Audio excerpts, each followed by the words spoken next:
Hi, it's Margaret, interview coach from London in the UK, with another video in my video tutorial series, You're Hired.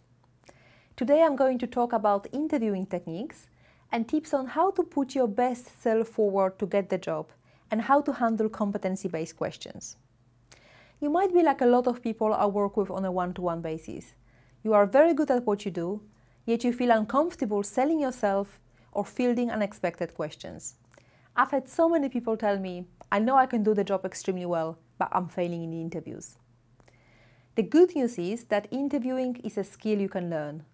With the right tips and techniques and plenty of practice, you can become a master of sharing your value with potential employers and presenting yourself effectively.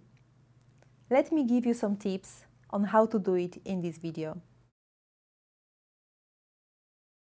The first tip is to be prepared. Interviews range from conversations lasting several minutes to several formal meetings, often with more than one interviewer. The better prepared you are, the more comfortable you will be when questions start coming your way. Let me just very briefly go through some basics of interview preparation.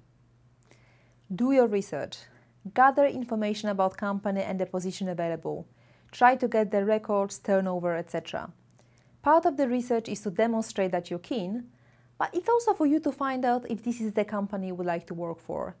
Find out about their products, clients the company is dealing with, how they're going, how they're doing, where they're going, etc. Go there having some information that the employer doesn't expect you to have. Try to specifically relate your experiences to the duties the job opportunity entails. Practice interviewing. Try to practice the interview beforehand and anticipate your answers to questions that might be asked of you.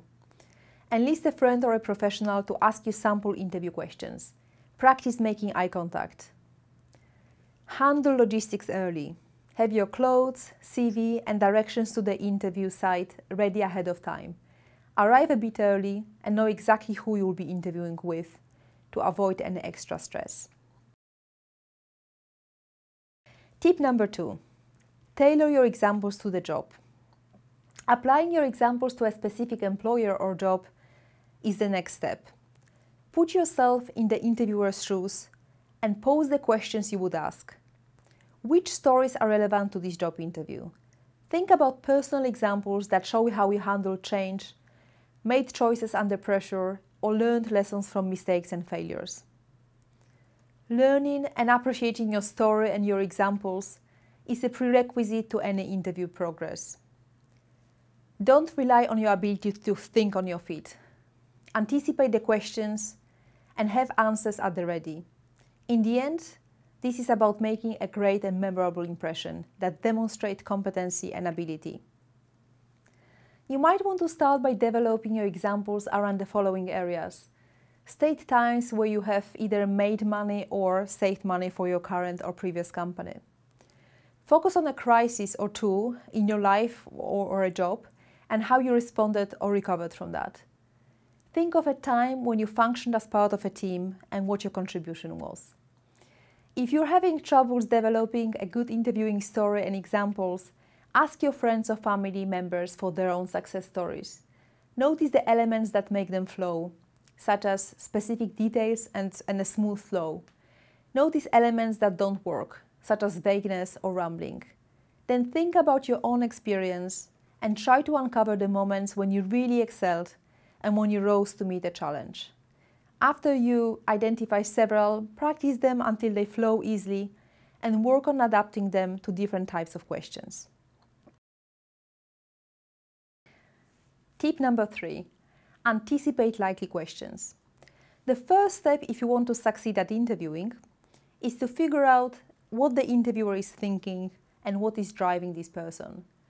To get to the motivations and working style of a potential employee, employers often turn to behavioral or competency-based interviewing.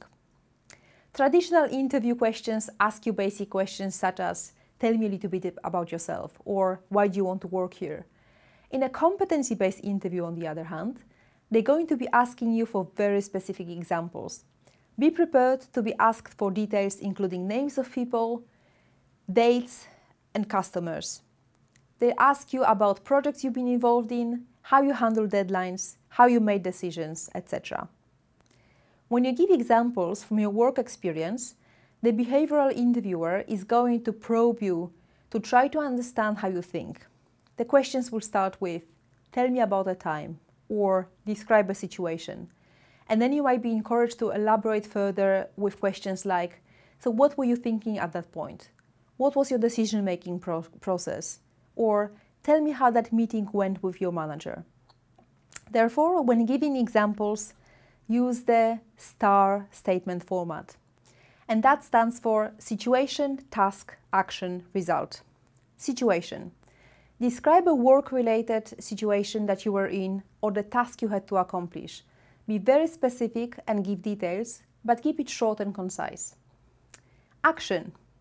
Describe the action that you took and be sure to keep the focus on you. Even if you are discussing a group project or effort, describe what you did. Tell them exactly what you did do, not what you would do or might do. And finally, results. Describe what you've achieved. What happened? How did the event end? What did you accomplish? What did you learn? How much money did you save? Etc. Practice answering the interview questions and follow-up questions so that you are very familiar with several detailed examples and stories. Rehearse key points. Also, remember to ask some questions during the interview, as this shows interest in the position and the employer. And the final tip for today is to focus on commonalities. A conscious goal you should have in any interview is finding common human connections.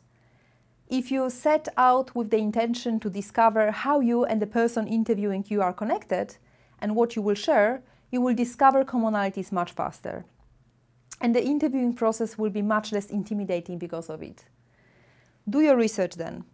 Google every person you know you are going to meet or think you might meet in the interview, especially senior executives. Learn what might be common areas of interest in advance. Also, listen and pay attention. If you listen during the interview and look for commonalities, you will find them. When your interviewer mentions his or her previous company, weekend plans or a favorite restaurant, you have the chance to ask questions and find common ground. You can also take a look around the office. Do you see a book you've read, a product you want or you've just bought, or a photo you like? If so, you have means to discuss commonalities. While searching for commonalities, avoid pummeling your interviewer with a series of set questions. Let the interview happen naturally, but keep an eye for hints of commonalities. Once you do, the world will seem like a smaller, friendlier place, and your anxiety about interviewing will shrink. Finally, you want to make sure you're energetic, enthusiastic, and keep eye contact throughout the interview. Also, don't forget to smile. I hope you found this useful, and I look forward to talking to you in my next video.